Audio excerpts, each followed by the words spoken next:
E aí, galera do canal Arseg, sou André Rodrigues, estamos no ambiente EAD da Arseg Security Telecom, no curso de Alarmes Monitorados. Este é o módulo 1, estamos no vídeo de número 3, numa série de 6 vídeos. Neste vídeo vamos falar sobre sensores. Vou mostrar alguns dos principais sensores que são mais utilizados. Não é possível a gente mostrar todos, porque a gente prolongaria demais aí o nosso curso. Porém, é possível a gente mostrar os principais, os mais utilizados hoje nas instalações. O primeiro sensor que nós vamos falar é sobre o sensor IVA. É um sensor de infravermelho ativo, conhecido também como sensor de barreira.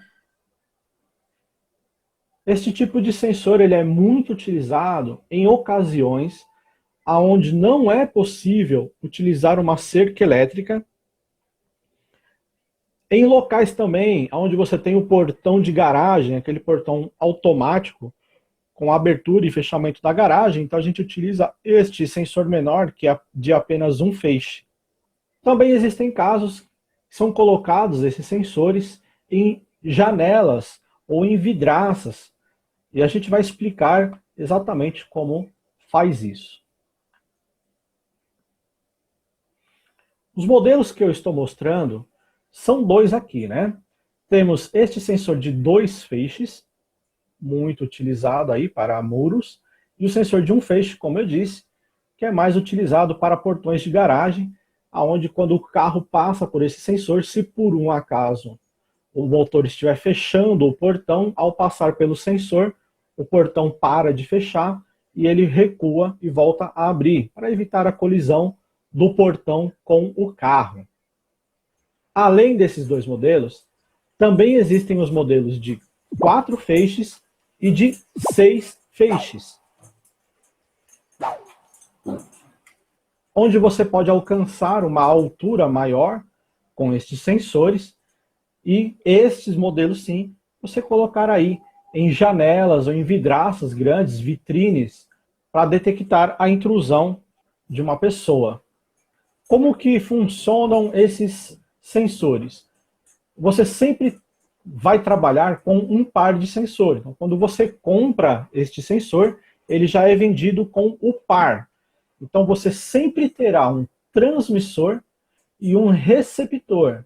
Neste outro, idêntico, todos os modelos trabalham assim. Um transmite o sinal e o outro recebe o sinal. Quando você faz a ligação dos fios, você vai perceber que o transmissor ele tem apenas o cabo de alimentação. Então ele vai ter apenas o positivo e o negativo que alimenta ele, e ele faz o envio do sinal infravermelho aqui, nesse caso, 2 feixes, nesse caso aqui, um feixe.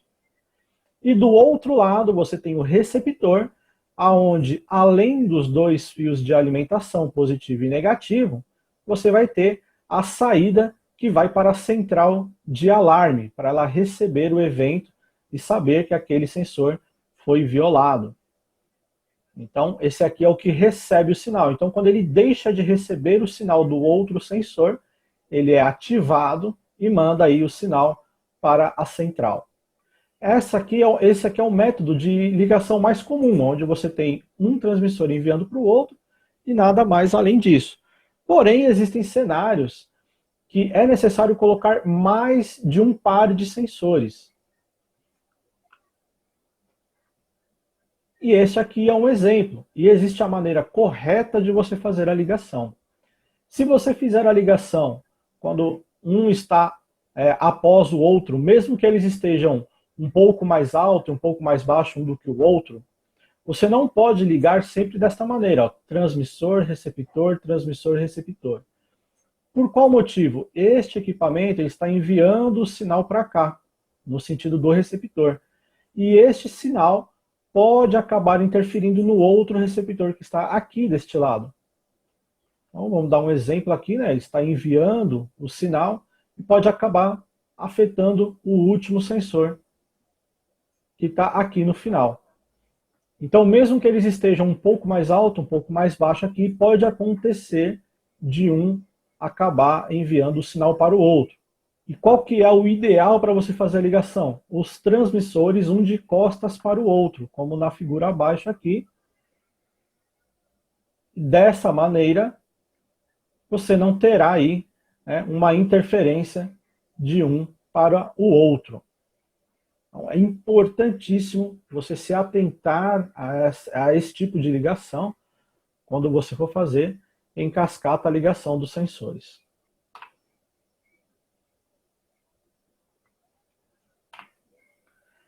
Temos também esse sensor que é o IVP3011, chamado de cortina, onde ele tem um ângulo de abertura bem pequeno, é um ângulo de 15 graus, como estamos destacados aqui. Normalmente utilizado para fachadas de vidro também, onde você tem uma grande fachada de vidro ou você tem muitas janelas, uma ao lado da outra. Vamos dar um exemplo aqui para vocês verem. Então você tem esse sensor colocado nesta parede aqui, né? Ele vai bem no canto aqui, né? Próximo à outra parede onde está a janela e a porta. E ele tem uma detecção aqui, uma abertura de 15 graus, que a 6 metros, né, que é a capacidade dele, a distância que ele alcança, nessa distância de 6 metros, ele vai alcançar no máximo 90 centímetros de largura, então não chega a 1 metro. Então ele faz um feixe bem pequeno, por isso que ele é chamado de cortina. Então você consegue deixá-lo ativado e consegue andar pelo restante aqui do cômodo, né, onde ele está, e ele não vai fazer detecção, pela questão da abertura aqui dos feixes dele. Desde que você não ande aqui pelo canto, ele não vai fazer uma detecção. Então ele é colocado em locais que tem muitas janelas, para você não ter que colocar vários sensores na janela, ou ter uma fachada grande de vidro, né? A altura de instalação dele é de até 2,20 metros, então ele não deve ultrapassar isso. Então, sempre olhar o manual, cada sensor tem a sua particularidade em relação à altura. Então, neste caso aqui, este sensor, ele deve ser instalado de 2 metros até 2,20 metros, ou seja, no mínimo 2 e no máximo 2,20 metros. E ele tem essa janelinha que a gente chama look down. Você vê que ela vem bem para baixo aqui, ou seja, os feixes ele vem até aqui embaixo do sensor. Tá? Então ele não vai parar aqui na frente, tá? Ele vai até embaixo aqui fazer a detecção. É importante também você lembrar que os sensores não devem ficar instalados de frente para a janela. Num próximo slide eu vou explicar isso um pouco melhor. Uns exemplos que a gente pode dar aqui de instalação, por exemplo, é aqui. São dois locais onde você vê que você pode colocar o sensor aqui neste canto, né? Porque se fosse colocar vários sensores de abertura aqui nessas janelas, né? Seriam muitos sensores. Então você pode colocar ele aqui no canto e ele vai fazer essa varredura na janela toda aqui. Então vai fazer no máximo aqui 90 centímetros de largura e essa faixa todinha aqui fica monitorada. Um outro local aqui, como eu falei, fachadas de vidro. Às vezes você tem vitrines, portas de vidro de sequência uma da outra. Ao invés de utilizar vários sensores aí de abertura, você utiliza um desse de presença.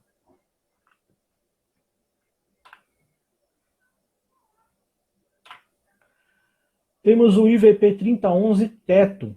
Você vê que a nomenclatura, a numeração é igual, porém ele tem este último nome aqui que é teto.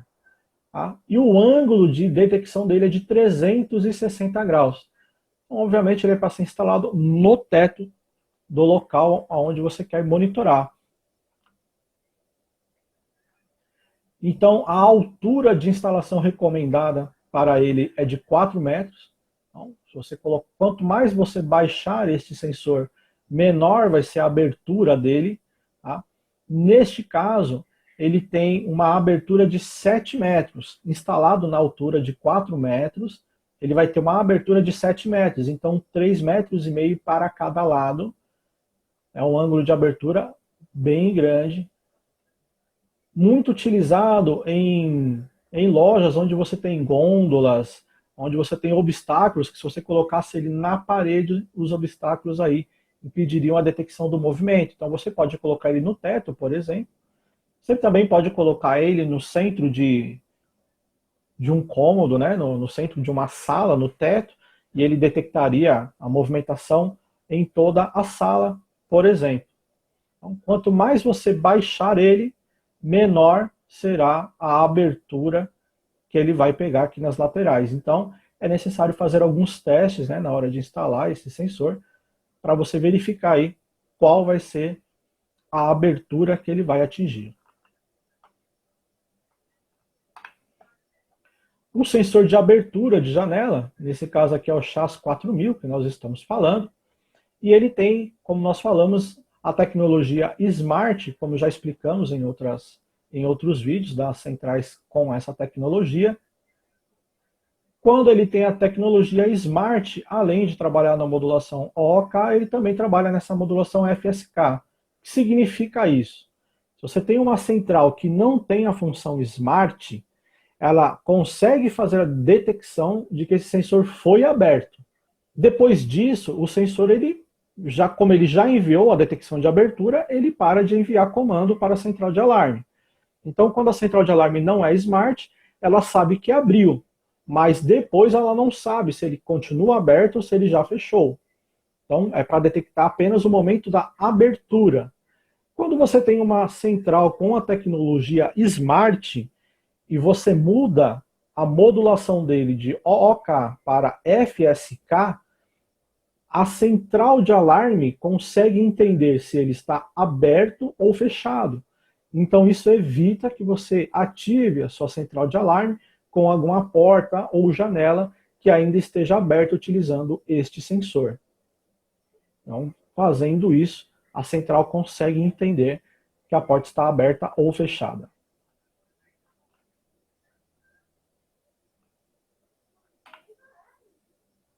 Temos também o sensor IVP, sensor de infravermelho passivo, né? Nesse caso, estamos falando do IVP 4000, e esse é um dos mais utilizados. Neste caso aqui, é a mesma coisa. A central, além de saber, em todos os sensores que tem a tecnologia Smart, né? Além de saber lá no caso do sensor de abertura que está aberto ou fechado, ela consegue saber se ele não está mais no local. Então, se alguém desligar ele parar de comunicar com a central, ele vai fazer uma detecção disso e a central vai avisar que aquele sensor não está mais no local. Então, se alguém tentar sabotar, enquanto a central estiver desarmada, ela também vai conseguir entender que aquele sensor não está mais ali. Além, obviamente, da central fazer o monitoramento da bateria deste sensor. Então, ela sabe quando a bateria está baixa para avisar. Lembrando que hoje todos os sensores contam com bateria de lítio, todo sensor sem fio da Intelbras já vem com a bateria, então por ser de lítio, ela tem uma duração maior, o tempo de vida útil dela é maior, prolonga aí, né, o tempo de uso dessa bateria.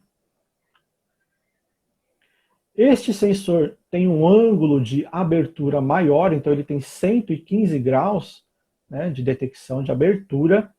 Com isso, você consegue, numa distância de 10 metros, que é a distância recomendada pelo fabricante.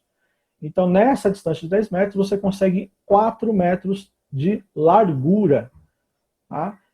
Neste caso, esse sensor também é recomendado a instalação entre 2 metros no mínimo e no máximo a 2,20 metros de altura.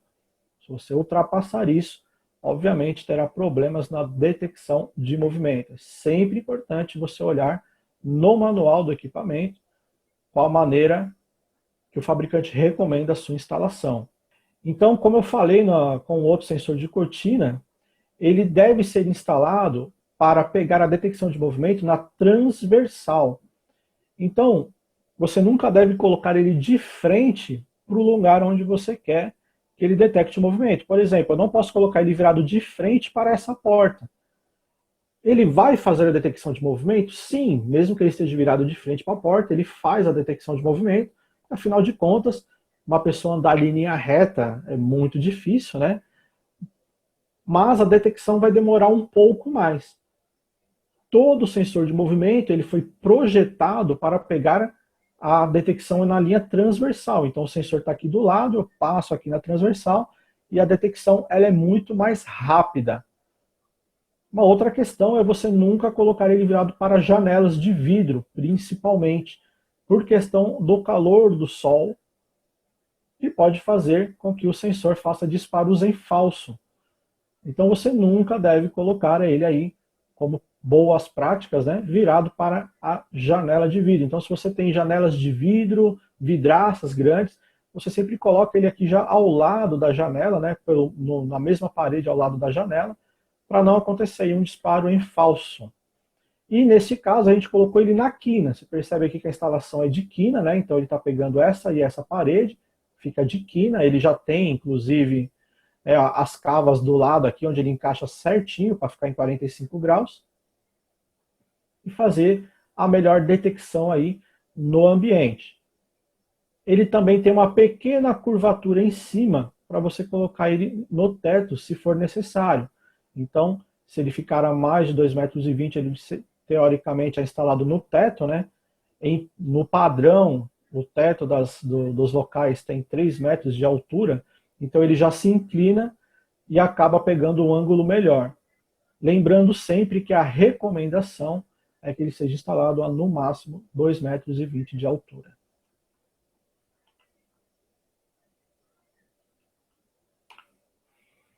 E nós temos o transmissor sem fio. Então, a central reconhece ele como um sensor normal, mas ele não é um sensor, ele apenas transmite um sinal sem fio. E ele também tem a modulação Smart FSK e a bateria de lítio, como nós falamos nos outros sensores. Em que caso você pode utilizar ele? Para transformar um sensor ou um dispositivo que seja com fio, você torna ele em sem fio. Vou dar um exemplo aqui. A gente está utilizando aqui um sensor magnético de porta de aço, né, um sensor que a gente chama de sensor pesado. Então esse sensor ele é com fio, ele não vem de sem fio. Então se eu fosse utilizar aquele sensor magnético comum de porta e janela numa porta de aço, onde ela tem pancadas mais fortes, eu acabaria estragando o sensor. Então a gente utiliza esse tipo de sensor magnético aqui, porém só tem ele com fio. Eu utilizo este transmissor e transmito o sinal dele sem fio para a central de alarme. Então essa é uma das coisas que você pode fazer com ele. Outra coisa é poder utilizar uma PGM sem fio, por exemplo, né? Ele pode transmitir um sinal sem fio da saída de PGM. Eu vou dar um exemplo aqui, utilizando este sensor magnético pesado na prática.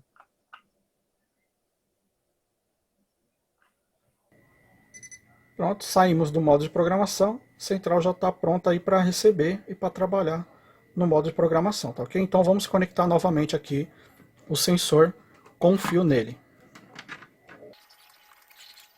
Tá aí, os dois fiozinhos conectados, ele já tem até uma aberturinha aqui para sair o fio. Vamos colocar a tampinha, ó, ele já tem a cavinha aqui, onde o fio vai ficar. Tá ok? E a gente faz aqui o teste de abertura. Então você vai notar que eu coloco o ímã em cima dele. Quando eu retirar o ímã, vai acender a luzinha aqui, indicando que teve abertura. Ó, a luzinha azul, vou fazer de novamente.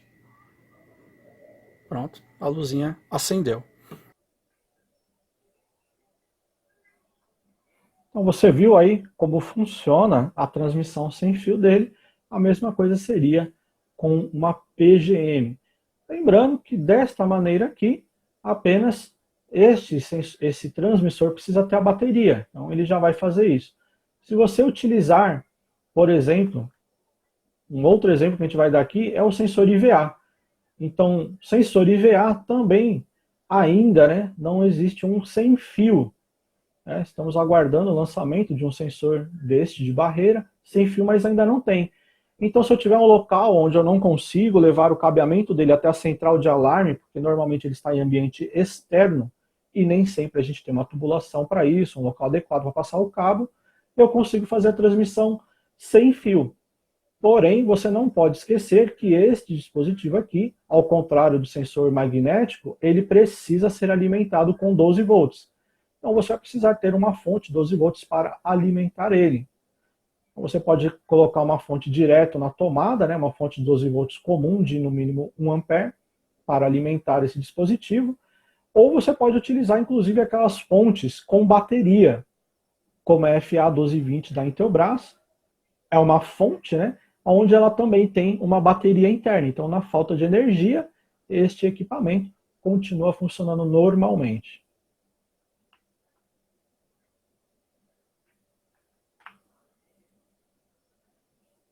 Nós acabamos o nosso terceiro vídeo falando sobre sensores. Lembrando que teremos também o nosso treinamento, o nosso curso prático aqui no nosso ambiente EAD e também presencial.